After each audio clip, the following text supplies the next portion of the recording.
जय गुरुजी, शुक्राना गुरुजी, अनंतम अनंतम शुक्राना गुरुजी। सारे संगत जी को जय गुरुजी। ओम नमः शिवाय, शिवजी सदा सहाय।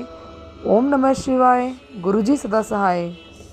संगत जी, सत्संग शुरू करने से पहले आपसे एक छोटी सी विनती है कि यदि सत्संग पसंद आए तो कृपया सत्संग को लाइक करें, सब्सक्राइब करें एंड शेयर करें। और यदि मुझसे सत्संग बोलने में कुछ गलती हो जाए तो कृपया मुझे क्षमा करें। तो देर ना करते हुए सत्संग को शुरू करते हैं। आज का सत्संग श्रीमती सुखी आंटी जी का है। हो जाए यदि कागज पृथ्वी और सब वृक्ष मेरी लेखनी, सात सागर हो स्याही, लिख नहीं पाऊँ फिर भी गुरुजी स्तुति आपकी। मैं गुरुजी से 1995 में जलंधर में मिली। संगरूर निवासी सरदार सुदर्शन सिंह अंकल जी ने मुझे अपना आधार प्रकट करने के लिए गुरुजी के पास भेजा था। उन्होंने कहा था कि गुरुजी इस पृथ्वी पर एकमात्र गुरु है जो नीति को भी बदलकर उसे पुनः लिख सकते हैं। मुझे उनका अर्थ समझ नहीं आया था। जिस दिन मैं गुरुजी से मिली, उन्होंने मुझे छावनी तक कार में ले जाने के लिए कहा, क्योंकि वह दिल्ली में बड़े मंदिर भवन निर्माण के बारे में किसी को फ़ोन करना चाहते थे। उस समय अंधेरा हो गया था और वह पीछे की सीट से मुझे निर्देश दिए जा रहे थे।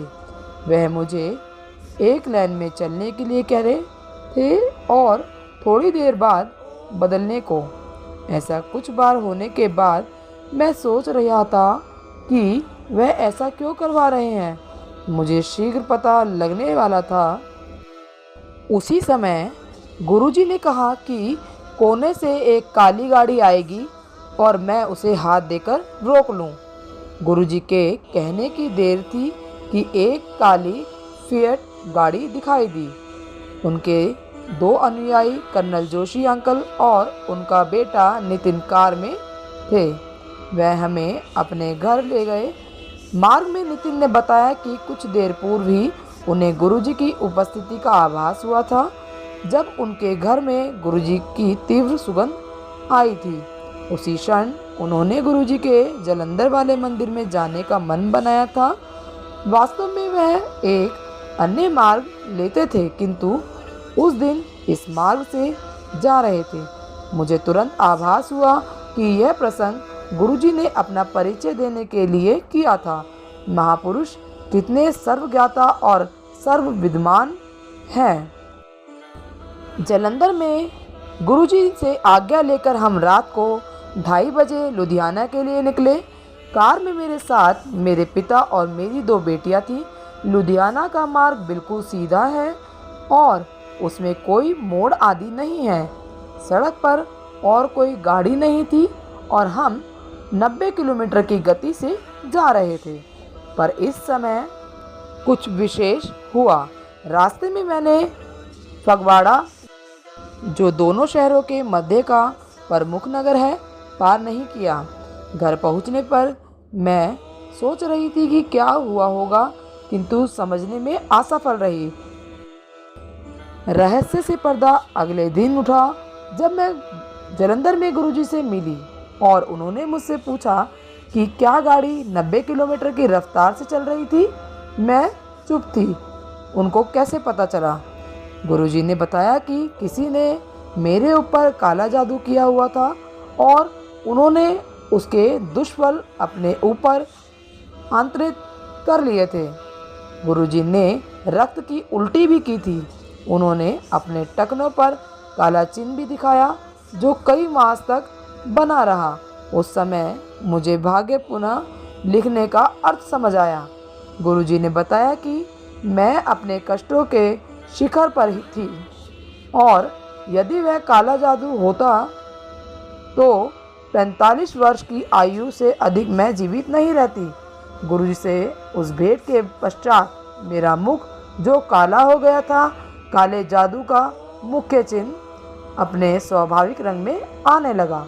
मैंने गुरुजी को बताया कि मैंने 14 किलो वजन खो दिया है, यानी कि मेरा 14 किलो वजन कम हो गया था। आज मेरी आयु 50 वर्ष से ऊपर है और मैं आनंद में जीवन व्यतीत कर रही हूँ। 100 वर्ष पश्चात मीठा जल, यह मेरा अगला सत्संग है। इन 12 वर्षों से अधिक समय में हमने अनेक दिव्य कृपा होती हुई देखी है। एक बार चंडीगढ़ के निकट डबकौरी ग्राम में हमने एक भूखंड लिया था। गुरुजी ने वहाँ ट्यूबवेल लगाकर सब्जियां उगाने के लिए कहा। पृथ्वी में जल की खोज आरंभ हुई।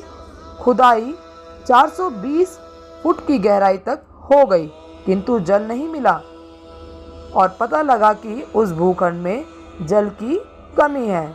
हमने दिल्ली जाकर गुरुजी को इसके बारे में बताया। गुरुजी ने उसी भूखंड पर एक अन्य स्थान पर खोदने के लिए कहा। वहाँ से इतना जल फूटकर बाहर आया कि पाइप टूटने को हो गया। आश्चर्यजनक रूप से यह वह मीठा जल था जो कि गुरुजी की कृपा से वहाँ निकला था। उस जल में नीले रंग के कंकड़ निकल रहे थे। गुरुजी को धन्यवाद करने हम दिल्ली गए। उन्होंने कहा कि गुरु नानक देव ने जहाँ वह बैठे थे उसके निकट से जल निकाला था।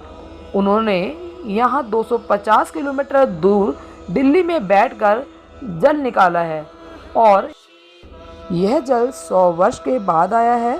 डबकौरी गांव में सब लोग अचंभित थे। गुरुजी ने चेतावनी दी कि यदि उसका जल बेचा गया तो वहाँ दोबारा से सूखा पड़ जाएगा। गुरुजी ने दिव्य विभूतियों के दर्शन कैसे करवाए, यह मेरा अगला सत्संग है। शेखो साहब अध्यात्म ज्ञान में दक्ष अपने बड़े भाई के साथ गुरुजी के दर्शन करने जलंधर आए। उन्होंने अंदर एक कमरे में जाकर गुरुजी के दर्शन किए। गुरुजी उन्हें अंदर एक कमरे में ले गए। गुरुजी ने एक बिस्तर को हीरो के जेवरों से भर दिया और उनमें से कोई भी उठाने के लिए कहा। गुरुजी से उन्होंने इन भौतिक वस्तुओं से दूर रखने के लिए निवेदन किया। फिर गुरुजी ने उनसे पूछा कि उन्हें क्या चाहिए। शेखो साहब ने उत्तर दिया कि वह गुरु नानक के दर्शन करना चाहते हैं। गुरुजी मुस्कुराकर बाहर चले गए। 1.5 मास के बाद एक दिन शेखो साहब अपनी पहली मंजिल के कक्ष में समाधि में थे, जिसके दोनों द्वार अंदर से बंद थे। गुरुजी उनके समक्ष उपस्थित हुए, उनको समाधि से चेतनावस्था में लाए और गुरु नानक देव के दर्शन दिए। पूरे 45 मिनट तक वह एक साष्टे पर बैठे हुए उनके दर्शन करते रहे। वह उन्हें दासों, सिख गुरुओं, मीरा और कबीर के दर्शन करवा चुके हैं। मंदिरों और गुरुद्वारों में लगे हुए उनके चित्र उनके वास्तविक रूप से भिन्न है, ऐसा शेखो साहब कहते हैं। गुरु जीवन और मृत्यु नियंत्रित करते हैं। वह देवी देवताओं के दर्शन करवाते हैं और स्वयं को शिव रूप में दिखाते हैं। फिर वह कौन है? साक्षात परमात्मा। उन्होंने हमारे दुष्कर्मों की कर्मगिरी को नष्ट करने के लिए जन्म लिया है। फिर ऐसे एक गुरु की सेवा क्यों न की जाए, जिनके बिना मन के द्वार नहीं खुल सकते, क्योंकि किसी और के पास उसकी चाबी नहीं है। जय गुरुजी, शुक्राना गुरुजी, अनंतम अनंतम शुक्राना गुरुजी। संगत जी, यदि सत्संग पसंद आया हो तो सत्संग को लाइक करें, चैनल को सब्सक्राइब करें, दूसरे संगत जी के साथ सत्संग को शेयर करें। और यदि आप अपना सत्संग दूसरे संगत जी के साथ शेयर करना चाहते हैं तो डिस्क्रिप्शन में दी गई ईमेल आईडी पर आप अपना सत्संग रिकॉर्ड कर या लिख कर भेज सकते हैं। आपका सत्संग भी दूसरे संगत जी के साथ ज़रूर शेयर किया जाएगा। जय गुरुजी, शुक्राना गुरुजी, अनंतम अनंतम शुक्राना गुरुजी। सारे संगत जी को जय गुरुजी।